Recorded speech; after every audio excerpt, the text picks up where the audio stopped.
Kami naikkan syukur kami kepadamu ya Tuhan. Kalau kami ada sebagaimana ada hari ini, semua karena kasih-Mu. Kalau kami hidup sampai detik ini, semua karena anugerah-Mu. Maka biarlah kehidupan yang Tuhan berikan pada kami tidak menyia-nyiakan selama kami hidup di dunia ini. Kami hidup hanya bagi-Mu ya Tuhan. Terima kasih buat kasih karunia-Mu. Di tengah-tengah pandemi yang luar biasa saat ini, kami bersyukur. Kalau sampai detik ini Tuhan masih memelihara hidup kami. Dan kami percaya itu semua karena kebaikan-Mu. Itu semua karena anugerah-Mu dalam hidup kami. Terima kasih buat kebaikan-Mu ya Bapa. Tiba saatnya kami akan mendengarkan firman-Mu. Kami rindu firman-Mu dapat melawat setiap kami, menguatkan setiap kami ya Tuhan. Biarlah Tuhan pimpin setiap kami, berikan hikmat pada setiap kami, agar kami mengerti akan firman-Mu, sehingga kami tahu kemana harus kami berjalan. Karena firman-Mu menerangi dan menuntun jalan kami. Terima kasih ya Tuhan, kami siap mendengarkan firman Tuhan dalam nama Tuhan Yesus. Haleluya, amin. Silakan duduk Bapak Ibu Saudara. Terima kasih kepada para hambanya yang telah melayani, worship leader, singer, pemain musik. Saya menyapa kita semua yang ada di rumah, shalom. Yang ada di sini, shalom. Haleluya, puji Tuhan. Semua bersuka cita hari ini, amin. Baik Bapak Ibu Saudara, hari ini kita merenungkan firman Tuhan bersama-sama dengan tema berharap pada anugerah Tuhan. Berharap pada anugerah Tuhan. Terdapat di dalam 2 Korintus pasal 12 ayat 2 sampai 10. Firman Tuhan berbunyi demikian. Aku tahu tentang seorang Kristen 14 tahun yang lampau, entah di dalam tubuh aku tidak tahu, entah di luar tubuh aku tidak tahu. Allah yang mengetahuinya. Orang itu tiba-tiba diangkat ke tingkat yang ketiga dari sorga. Aku juga tahu tentang orang itu, entah di dalam tubuh, entah di luar tubuh, aku tidak tahu. Allah yang mengetahuinya. Ia tiba-tiba diangkat ke Firdaus dan ia mendengar kata-kata yang tak terkatakan, yang tidak boleh diucapkan manusia. Atas orang itu aku hendak bermegah, tetapi atas diriku sendiri aku tidak akan bermegah selain atas kelemahan-kelemahanku. Sebab sekiranya aku hendak bermegah juga, aku bukan orang bodoh lagi. Karena aku mengatakan kebenaran, tetapi aku menahan diriku supaya jangan ada orang yang menghitungkan kepadaku lebih daripada yang mereka lihat padaku atau yang mereka dengar daripadaku. Ayatnya yang ke-7, dan supaya aku jangan meninggikan diri karena penyataan-penyataan yang luar biasa itu, maka aku diberi suatu duri dalam dagingku, yaitu seorang utusan iblis untuk menggocoh aku, supaya aku jangan meninggikan diri. Tentang hal itu aku sudah 3 kali berseru kepada Tuhan, supaya utusan iblis itu mundur daripadaku. Tetapi jawab Tuhan kepadaku, cukuplah kasih karuniaku bagimu. Sebab justru dalam kelemahanlah kuasaku menjadi sempurna. Sebab itu terlebih suka aku bermegah atas kelemahanku, supaya kuasa Kristus turun menaungi aku. Karena itu aku senang dan rela di dalam kelemahan, di dalam siksaan, di dalam kesukaran, di dalam penganiayaan dan kesesakan oleh karena Kristus. Sebab jika aku lemah, maka aku kuat. Amin. Saudara yang dikasihi Tuhan, saat-saat ini, di tengah-tengah pandemi yang luar biasa ini, ada banyak orang yang kehilangan harapan. Ada banyak orang yang kehilangan pekerjaan, kehilangan anggota keluarga. Sehingga mulai berkata dalam hatinya, apakah masih ada Tuhan? Di mana Tuhan ketika saya mengalami berbagai persoalan hidup ini? Nyatanya sebagian besar orang kehilangan pengharapannya di tengah-tengah pandemi ini. Saya berharap saudara yang sedang beribadah bersama-sama hari ini, sekalipun dalam situasi sulit, sesulit apapun, kita tidak pernah kehilangan harapan pada Tuhan. Saudara-saudara yang dikasihi Tuhan, detik ini, saat ini, apa yang sedang kita harapkan? Pasti kita mempunyai harapan masing-masing.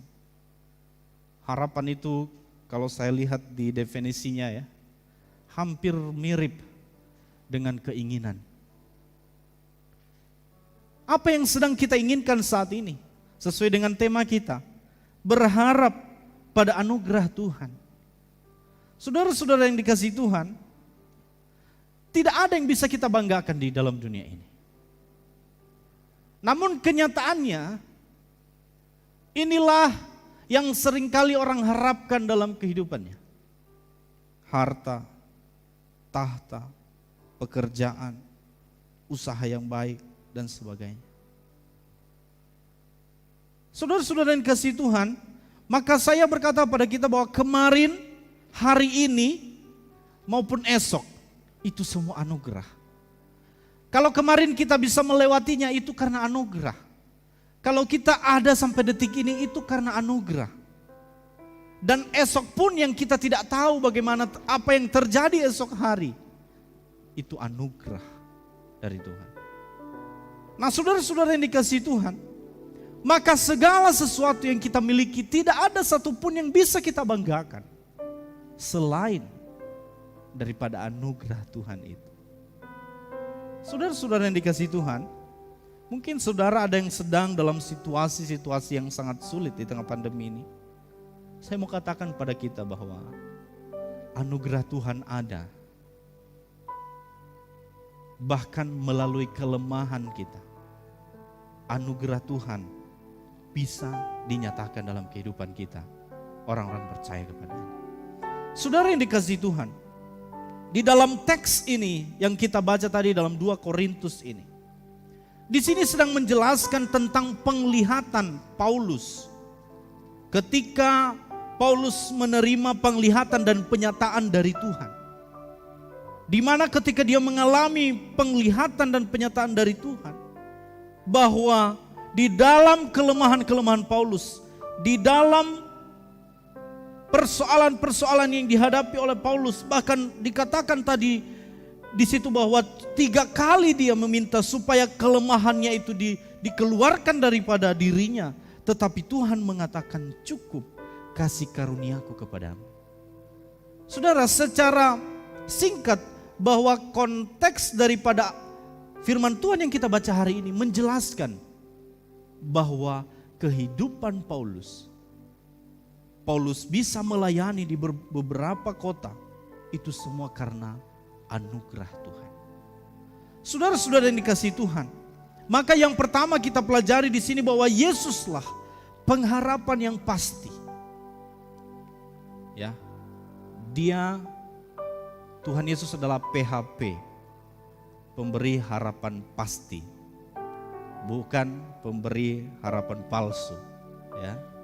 Nah saudara-saudara yang dikasihi Tuhan, Yesus tidak pernah memberikan harapan-harapan palsu.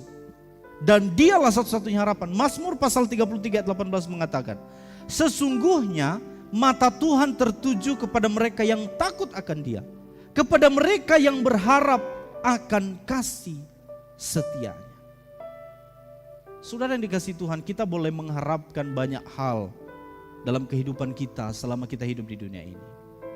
Tapi saudara yang dikasihi Tuhan, ingat baik-baik bahwa tanpa pengharapan kita kepada Tuhan, tanpa anugerah Tuhan di dalam kehidupan kita, segala sesuatu yang kita miliki di dunia ini tidak pernah akan memberikan kepuasan sejati dalam kehidupan kita. Saudara yang dikasihi Tuhan, kenyataannya orang mencari Tuhan ketika dia mengalami persoalan hidup. Kenyataannya orang mencari Tuhan ketika dia sedang berada dalam tekanan. Menganggap Tuhan itu sebagai bengkel. Ketika mobil Bapak Ibu rusak, barulah Bapak Ibu ke mobil untuk memperbaiki mobil itu. Tuhan tidak seperti itu, saudara. Di sini dikatakan di Mazmur 33:18 ini bahwa mata Tuhan tertuju kepada mereka yang takut akan Dia, kepada mereka yang berharap akan kasih setianya. Yang kedua adalah anugerahnya itu pasti yang terbaik. Ya, kalau kita baca di Yeremia mengatakan bahwa Tuhan tidak pernah merencanakan rencana kecelakaan, tetapi selalu rancangan damai sejahtera, selalu rancangan yang indah dalam kehidupan kita. Di pasal 12 ayat 9 mengatakan, tetapi jawab Tuhan kepadaku, cukuplah kasih karuniaku bagimu, sebab justru dalam kelemahan kuasaku menjadi sempurna. Sebab itu terlebih suka aku bermegah atas kelemahanku, supaya kuasa Kristus turun menaungi aku. Saudara-saudara yang dikasihi Tuhan, mengapa Tuhan mengatakan hal ini? Karena di ayat 8, ya, karena di ayat 8 mengatakan bahwa Paulus mengatakan pada Tuhan, tentang hal itu aku sudah 3 kali berseru kepada Tuhan supaya utusan iblis itu mundur daripada aku. Saudara yang dikasihi Tuhan, juga di ayat sebelumnya dikatakan bahwa ada duri dalam daging. Kalau Bapak Ibu tahu tentang biografi pelayanan Paulus, tentang kehidupan Paulus, Paulus mempunyai kelemahan yang luar biasa, terutama di dalam sakit yang sedang dihadapi pada saat itu.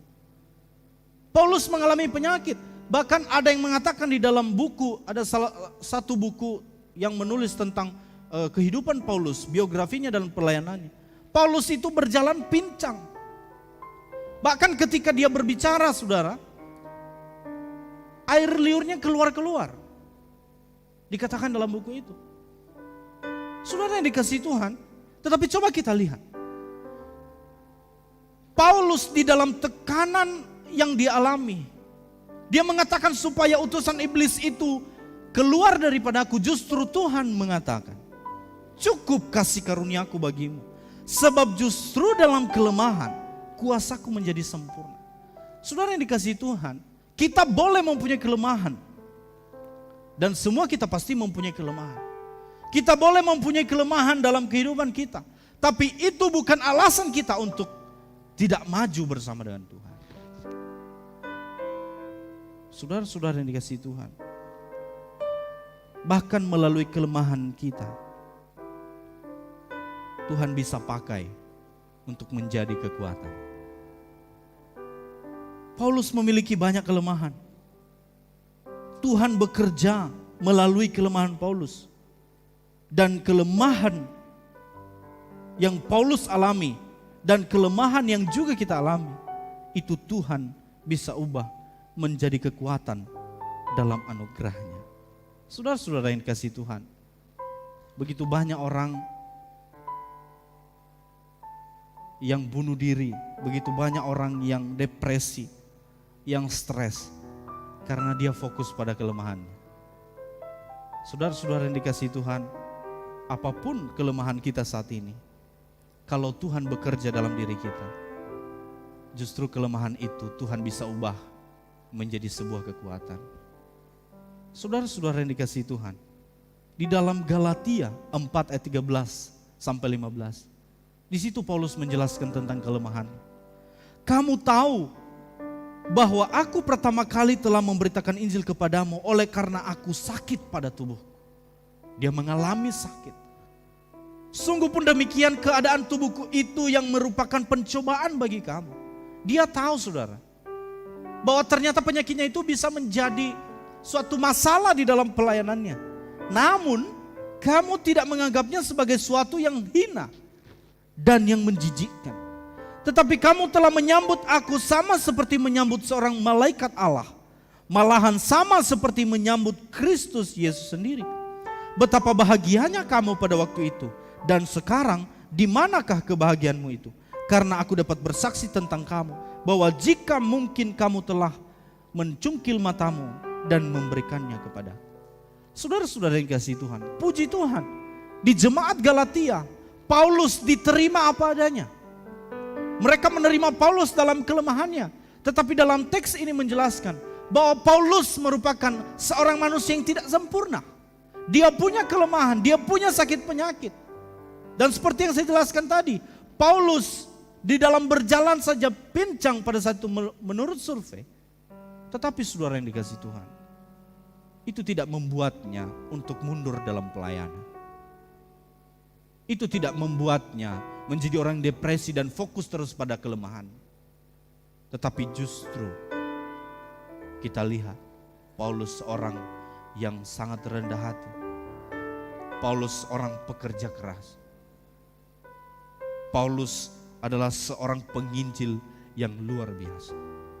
Saudara-saudara yang dikasihi Tuhan, jangan sampai kita terlalu fokus pada kelemahan kita dan pada akhirnya kita tidak bisa berkembang, dan pada akhirnya kita tidak bisa dewasa, dan pada akhirnya kita tidak bisa maju bersama dengan Tuhan. Saudara-saudara yang dikasihi Tuhan, kasih karunia Tuhan dinyatakan dalam kehidupan Paulus, membuat dia menjadi orang yang luar biasa dipakai Tuhan dalam pelayanannya. Saudara yang dikasihi Tuhan, saya mau katakan bahwa mungkin Tuhan tidak menghilangkan kelemahan, tetapi Dia bisa memakai kelemahan itu menjadi sarana untuk bisa menjadi berkat bagi sesama. Saudara-saudara yang dikasihi Tuhan, mari kita ubah pola pikir kita saat ini. Yang sering kita katakan, Tuhan, ubahlah kelemahanku, sembuhkanlah aku dari sakit penyakitku. Oke, tidak masalah Bapak Ibu Saudara. Tapi pernahkah Bapak Ibu berdoa, Tuhan, melalui penyakitku, biarlah hidupku semakin dekat kepadamu. Biarlah melalui kelemahanku ini Tuhan, hidupku semakin berkenan kepadamu. Dan itulah yang terjadi dalam kehidupan Paulus. Tuhan tidak mengangkat sakit penyakit dia. Apakah Tuhan sanggup mengangkat sakit penyakit Paulus? Bisa Bapak Ibu Saudara. Tetapi Tuhan tidak mengangkat sakit penyakitnya. Tuhan tidak menyembuhkan sakit yang dialaminya. Tetapi justru dalam sakit penyakit itu, Tuhan bekerja di dalamnya. Bahwa anugerah Tuhan itu lebih besar dari segalanya. Di ayat 10 mengatakan, karena itu aku senang dan rela di dalam kelemahan, di dalam siksaan, di dalam kesukaran, di dalam penganiayaan dan kesesakan oleh karena Kristus. Sebab jika aku lemah, maka aku kuat. Saudara-saudara yang dikasihi Tuhan, di sini Paulus menyadari di ayat yang 10 bahwa jika aku lemah, maka aku kuat. Saudara-saudara yang dikasihi Tuhan, ini merupakan hal yang luar biasa. Mungkin saudara punya kelemahan saat ini, tapi oleh anugerah Tuhan, Tuhan bisa memakai kelemahan kita menjadi sebuah kelebihan kita, menjadi sebuah kekuatan di dalam melayani Tuhan. Saudara-saudara yang dikasihi Tuhan, ada seorang penulis lagu. Namanya adalah Fanny Crosby. Tentu kita pernah mendengar tentang kisah ini, saudara. Fanny Crosby lahir dengan sempurna, tidak ada cacat. Tetapi ketika dia berumur kurang lebih 6 tahun, dia mengalami masalah karena orang tuanya salah meneteskan obat di dalam matanya. Dan pada akhirnya dia buta. Saudara-saudara yang dikasihi Tuhan, tentu di umur yang masih kecil, membuat dia depresi. Dan semakin hari, semakin dewasa, bertumbuh dewasa, membuat dia menjadi orang yang sangat depresi dan tidak bisa menerima apa yang terjadi dalam kehidupannya. Saudara yang dikasihi Tuhan, tetapi beberapa tahun kemudian dia mengalami perjumpaan yang luar biasa dengan Tuhan. Dan pada akhirnya Bapak Ibu Saudara, ada banyak lagu-lagu yang dia ciptakan.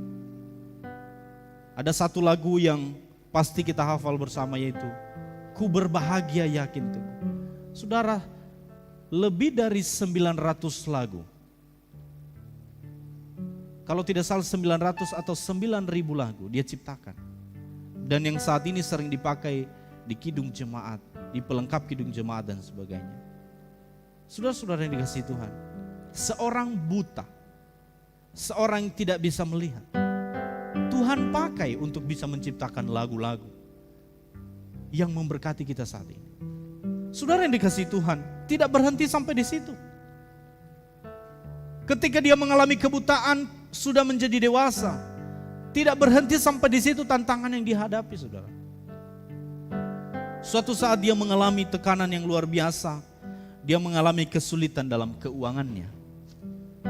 Dan dia bingung harus kemana, dia bingung harus kerja apa. Kenapa saudara?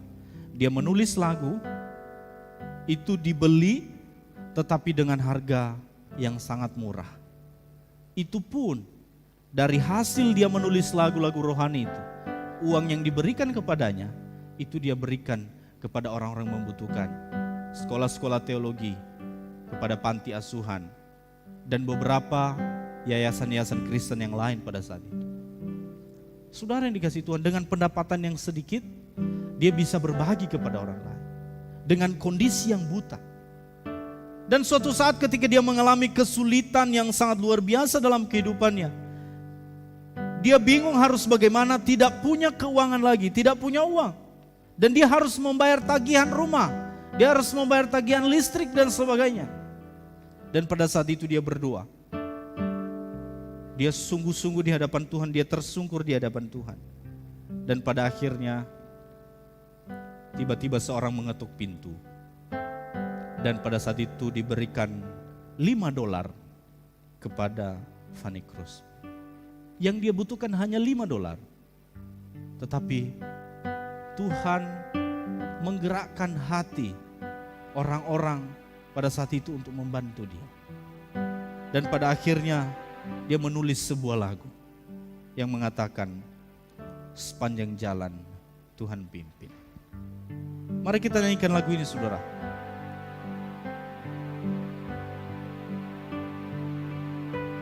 Sepanjang jalan Tuhan pimpin, itu cukup bagiku.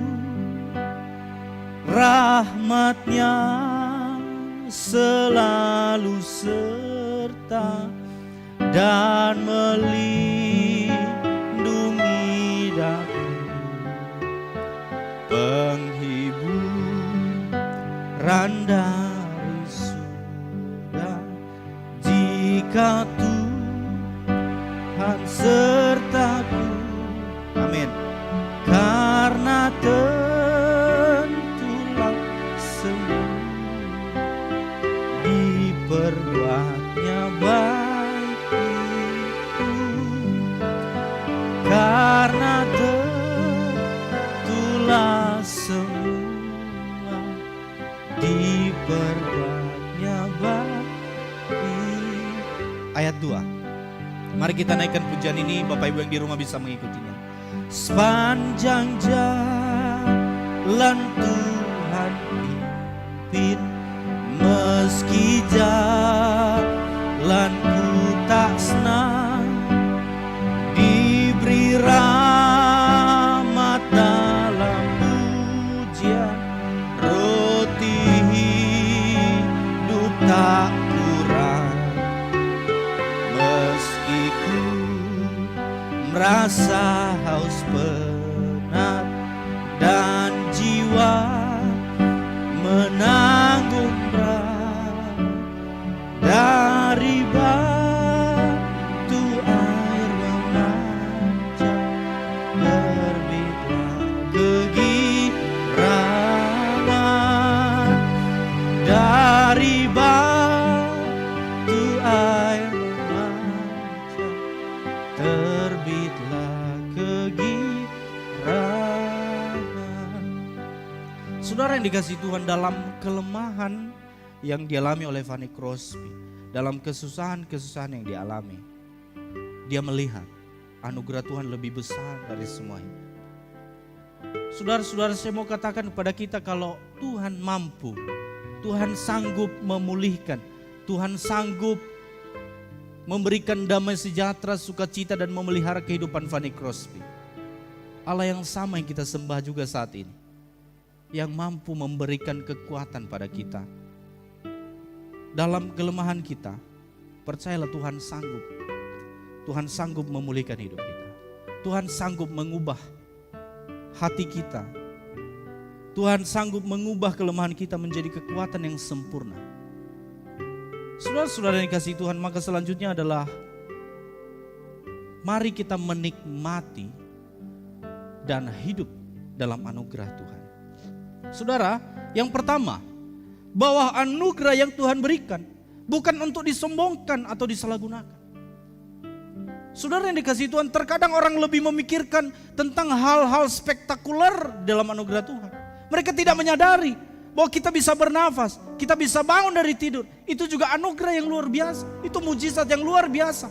Maka tiap-tiap hari kita harus mensyukuri anugerah Tuhan. Bukan untuk kita sombongkan, saudara. Apalagi kita para pelayan Tuhan, Tuhan sudah pakai kita dengan luar biasa. Jangan pernah mengatakan bahwa ini adalah kehebatanku. Semua karena anugerah Tuhan. Maka tidak ada alasan bagi kita untuk menyombongkan apa yang telah kita miliki saat ini. Saudara punya harta yang banyak. Ingat baik, itu anugerah Tuhan. Itu harus dipertanggungjawabkan di hadapan Tuhan. Saudara punya keluarga yang luar biasa. Saudara punya usaha yang luar biasa. Ingat baik, itu anugerah Tuhan. Nikmatilah anugerah Tuhan itu tanpa menganggap bahwa semua yang Anda miliki itu karena kerja keras Anda. Di balik kerja keras Anda ada anugerah Tuhan yang Tuhan curahkan. Kita mau berjuang setengah mati pun tanpa Tuhan bekerja, tidak akan pernah bisa berhasil. Saudara-saudara yang kasih Tuhan, kita harus menjaga keseimbangan. Menjaga keseimbangan dalam hal apa? Dulu kita susah, sekarang kita diberkati. Kita harus tetap menjaga keseimbangan hidup. Kalau dulu kita susah, kita sujud syukur kepada Tuhan, berdoa, Tuhan tolong saya. Tapi setelah kita diberkati, kita sudah tidak peduli lagi dengan Tuhan. Hilang keseimbangan. Saudara-saudara yang dikasihi Tuhan, anugerah Tuhan berlaku bagi kita semua. Anugerah Tuhan tunjukkan dalam kehidupan kita semua.